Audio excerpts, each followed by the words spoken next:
Hello everyone and welcome back to Xbox Nation. My name is Fletcher and this is the video where we take a look at the upcoming Xbox and Xbox Game Pass games for this week and to really see if any of them are worth your time and or money. It has been a little while now since I've actually made a video like this due to the holiday season, but we are now back on track with some brand new releases that are coming our way. It's certainly not the busiest or the most grandest week that we've ever seen, but there are still some decent titles coming our way, and I've even highlighted a couple of games which were released back in December which I totally missed. With that though, let's just dive right into it and see what games are coming to your Xbox consoles very soon.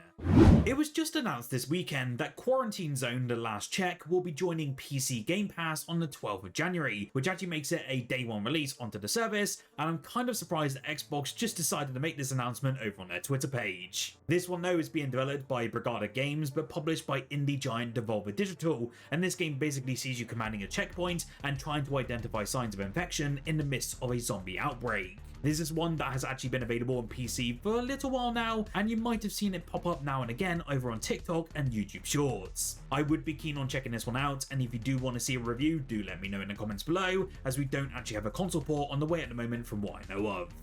I'll admit it, I was one of those people who actually enjoyed Star Wars Outlaws when it first launched, and after a steady stream of regular updates, is in a much stronger spot as of 2026. Instead of another Jedi-focused story, you play as Kay Vess, a small-time criminal trying to survive on the edge of the galaxy, and that perspective still feels refreshing.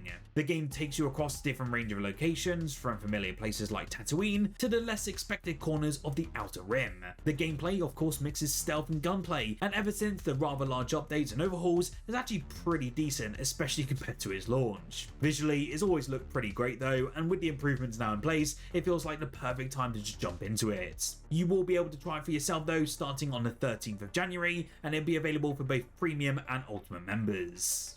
I mention it time and time again that we have a lot of different simulators landing onto Xbox these days, and yet again we have another train-based one called SimRail, the Railway Simulator, coming our way this week. Original title, I know.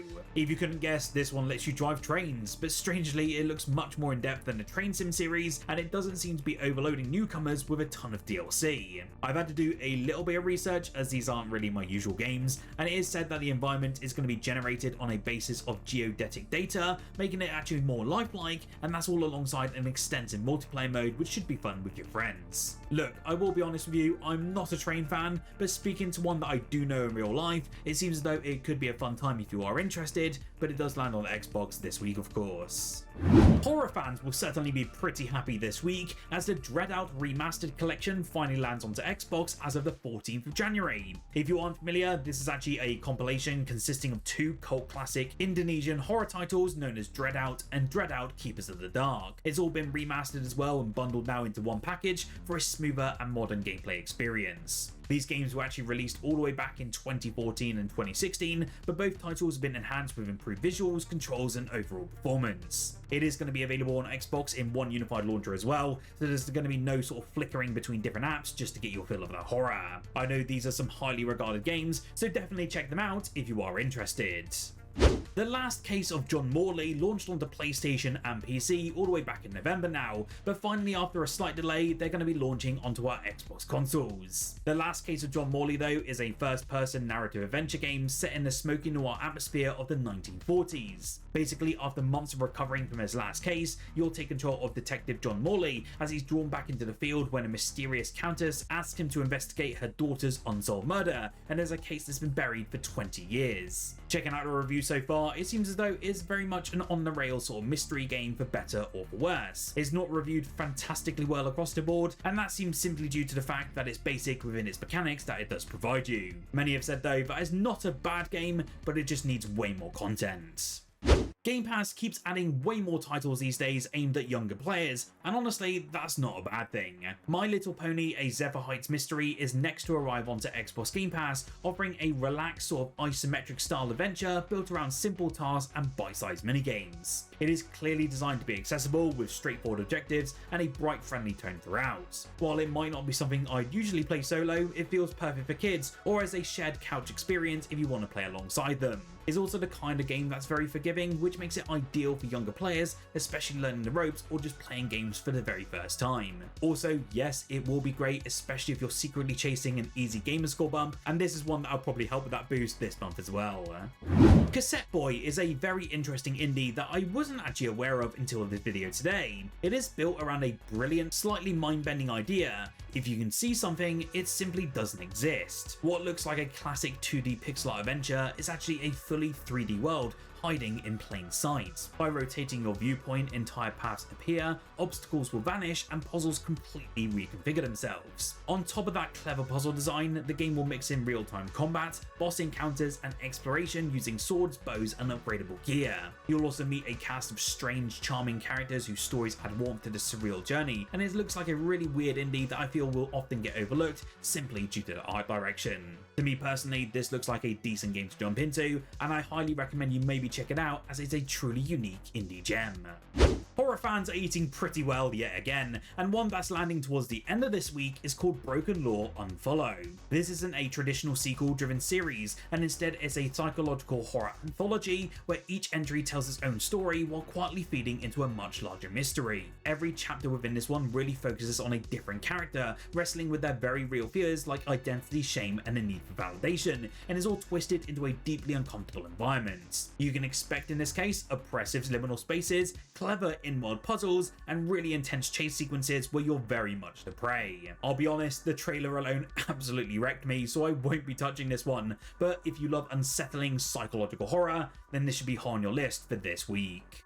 Then we have Divinity Original Sin Definitive Edition, which actually landed on the Xbox back in December. This is a fantastic game for you to play on Xbox, and I believe this is a good free upgrade if you own it on the Xbox One and want to try it again, or if you just want to delve into it for the very first time.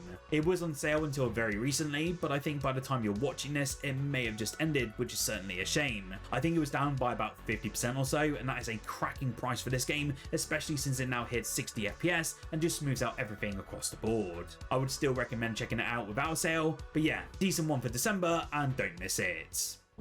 This next one genuinely came out of nowhere. The Axis Unseen is a raw, heavy metal soaked horror experience from a former Skyrim and Fallout developer, and it feels unlike anything else in the genre right now. There's no traditional setup or clear objective at the start. You're basically just dropped into a hostile world filled with nightmarish creatures, drawn from ancient folklore and told essentially to survive. Combat with that case revolves around carefully positioning with a bow, backed by a sort of strange otherworldly power that you'll slowly unlock. The monster designs are pretty unsettling, and the overall tone is oppressive in the best way, and it looks like a cracking indie if you've never seen this before. It has some very positive reviews from what I've checked so far over on Steam and on Xbox so far, and I recommend you check it out as soon as you can.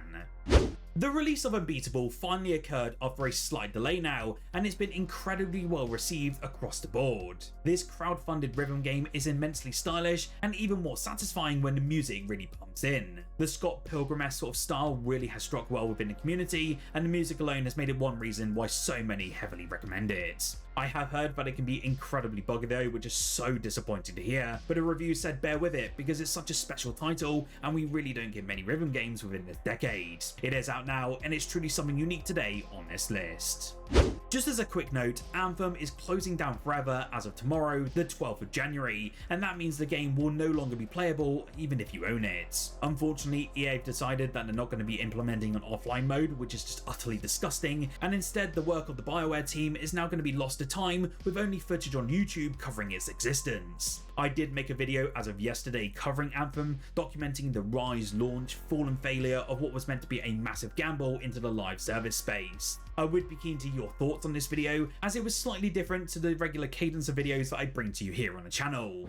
Talking of games leaving Xbox soon, remember as well that we have 5 games leaving Xbox Game Pass this week, and this is your reminder to grab them or finish them as soon as possible as of the 15th of January. To remind you, the games leaving are Flintlock: The Siege of Dawn, Neon White, Road 96, The Ascent, and The Grinch Christmas Adventures. Do make sure to check those out as soon as possible, and if you enjoyed the video today, make sure to hit that like button below and subscribe for more Xbox content on a daily basis. Whilst here though, check out the video on screen now if you do want to see the end days of Anthem, as it will be lost forever as of tomorrow.